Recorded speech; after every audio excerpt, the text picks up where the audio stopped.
Hatun'u da idam ederiz. Hayır, hatunu gözden ırak bir yere götürüp kapat. Qasem menjawab, tidak.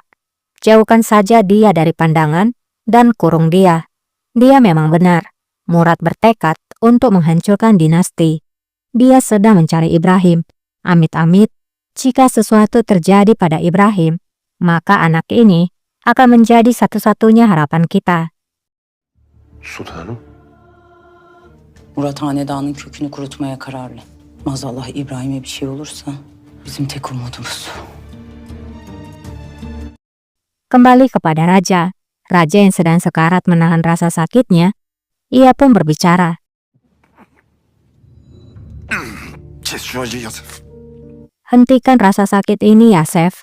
Lakukan sesuatu. Raja lalu bicara pada Yusuf. Mengapa kalian masih di sini? Mengapa kamu tidak mencari Ibrahim? Yusuf menjawab, aku telah menyuruh Aga untuk mencari ke seluruh kota. Mereka sedang mencari pangeran. Bizzat sen gideceksin Yusuf. Raja pun menjawab, kamu juga harus mencari sendiri Yusuf. Pimpin mereka. Aku tidak percaya pada siapapun. Hünkârım. Dr. Yasef pun berbicara. Rajaku, aku ingin bicara padamu tentang hal ini. Adam Effendi tahu di mana keberadaan pangeran. Raja pun bertanya, di mana? Namun Adam hanya diam. Adem Efendi, İbrahim'in nerede olduğunu biliyor. Bak, nerede? Konuşsana be adam. Sinan pun kemudian menarik Adam dan menyuruhnya untuk berbicara. Namun Adam masih diam. Nerede gördün şehzademizi?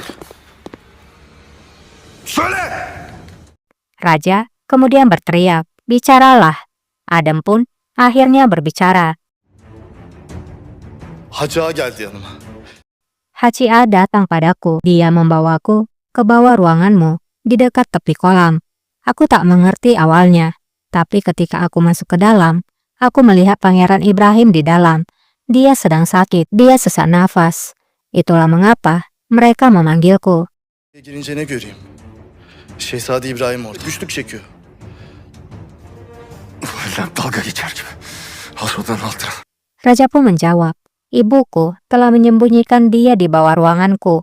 Seolah-olah dia sedang bermain-main denganku. Yusuf, bawakan Ibrahim kemari sekarang. Dia akan dieksekusi di sini, di hadapan mataku. Sinan Pasha, kamu bawalah Kanjade dari Crimea ke istana. Aku tidak akan menoleransi kesalahan apapun, karena aku akan mengambil hidupmu. İbrahim buraya getir. Burada. Sinan Paşa, Kırım Hanzadesi'ni saraya getireceksin. Bak hataya tahammülüm yok. Alırım canınızı. Sinan dan Yusuf pun pergi dengan tugasnya masing-masing. Emredersiniz hünkârım. Emredersiniz hünkârım.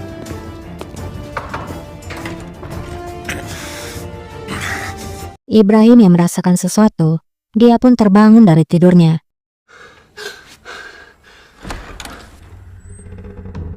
Dan saat pintu ruangannya dibuka, ternyata Yusuf telah sampai di sana. Melihat hal itu, tentu saja membuat Ibrahim menjadi ketakutan. Çekilin! Uzak durun benden! Ibrahim pun berkata, pergi, menjauhlah dariku. Yusuf pun menjawab, pangeranku, ini adalah perintah dari raja. Di saat itu, Atike rupanya datang ke sana. İbrahim! Atike yang melihat para penjaga yang memasuki ruangan Ibrahim, segera berteriak dan berlari masuk ke ruangan Ibrahim. Bırak İbrahim'i! Bırak! Atike berkata, pergi, lepaskan dia. Kalian tidak bisa membawa dia kemanapun. Dengan ketakutan, Ibrahim pun berkata, Atike, tolong aku. Mereka akan membawaku kepada kakak. Atike yardım et bana. Hünkârım'a götürecekler. Atike pun berusaha untuk menenangkan Ibrahim.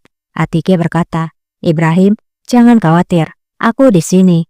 Aku tidak akan membiarkan mereka membawamu. Yusuf Paşa, seni ikaz etmiştim. Atike pun kemudian berbicara pada Yusuf. Yusuf Pasha, aku sudah memperingatimu. Namun, Kamu terus meracuni kakakku. Kamu tidak akan lepas dari hal ini. Kamu akan membayar untuk hal ini. Yusuf menjawab, aku hanya membawa perintah dari raja. Lebih baik kamu melakukan hal yang sama. Kalau tidak, kamu akan mendapatkan bagian dari kemarahannya. Melek pun berbicara, beraninya kamu berbicara seperti itu kepada seorang sultana. Jika sultan memang memberikan perintah, maka tunjukkanlah kami dekretnya. Yusuf pun berteriak, dekret apa Melek Hatun? Bukankah kamu tahu, kami sedang mencari Pangeran Ibrahim? Melek pun menjawab, itulah peraturannya pasah. Bagaimana aku tahu kalau rajalah yang telah mengirimkanmu? Git söyle ona.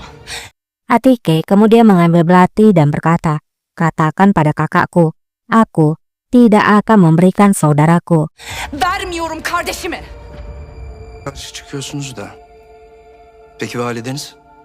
Yusuf menjawab, sekarang kamu tidak mematuhi perintah dari raja. Lalu, bagaimana dengan validemu?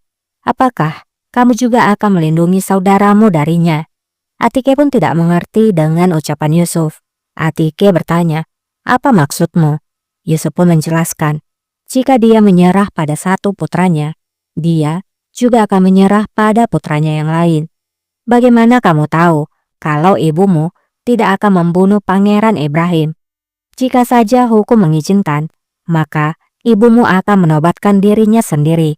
Sejak itu tidaklah mungkin, maka ibumu akan mencari boneka untuk dia kontrol. Kemudian, ibumu akan memerintah bersama Kemenkesnya yang berharga. Siapa yang tahu, mungkin ibumu akan menyerahkan tahtanya kepada Kemenkes. Atike pun terdiam. Nampaknya racun yang diucapkan Yusuf akan membuat baik Atike ataupun Ibrahim akan meragukan ibunya lagi. Kaideler izin verse tahta kendi çıkardı. İpleri elinde tutabileceği bir kukla arıyor. Kendisi kemankeşle beraber idare edecek. Belki tahta ona bile bırakabilir. Melek pun menjawab, kamu terlalu jauh Yusuf Pasha. Beraninya kamu berbicara buruk tentang seorang valide sultan. Yusuf tak berhenti menyebarkan racunnya. Ia pun berkata lagi, Valide Sultan hakkında sen nasıl böyle konuşabilirsin? Duruyorum. Kösem Sultan niçin korur kol? aku berpikir, kenapa Kosem Sultan melindungi Kemenkes?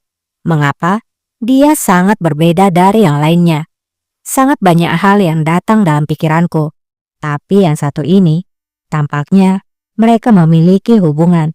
Mereka saling mencintai. Her şey aklıma geldi de bu hiç gelmemişti. Münasebet varmış. Eftunlarmış birbirlerine.